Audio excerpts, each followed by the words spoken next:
Game changer break even వచ్చేసిందని ఒకవైపు, లేదు అనవసర ప్రచారం అని చెప్పి ఇంకొక వైపు విమర్శలు ప్రతి విమర్శలు నడుస్తున్నాయి. అయితే వాస్తవంగా దీని మీద పవన్ అభిమానులు, మెగా అభిమానులు అయితే పెద్ద ఎత్తున లెక్కలతో సహా చెప్తున్నారు. బ్లాక్ బస్టర్ అంటే ఖైదీ నెంబర్ 150కి 104 కోట్లు షేరు, 164 కోట్లు గ్రాసు.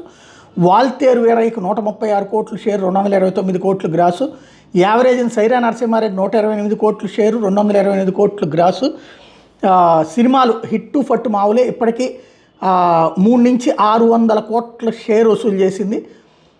ముందు బ్రేక్ ఈవెన్ 85 కోట్లు షేర్ తెచ్చుకోవాలి, దాదాపు 130 నుంచి 140 కోట్లు గ్రాస్ రావాలి. ఏదైతే ఇప్పుడు బాలయ్య ఫ్యాన్స్ మెగా ఫ్యాన్స్ మధ్యన సోషల్ మీడియా వార్ నడుస్తుంది అనమాట. వీరసింహారెడ్డి మించి రావాలి, మీకు ఇంతవరకు ఒక్కటి కూడా 100 కోట్లు షేర్ లేదు, 100 కోట్లు షేర్ ఒకటి తెచ్చుకున్న తర్వాత మాతో పోటీ పడండి అని చెప్పడం.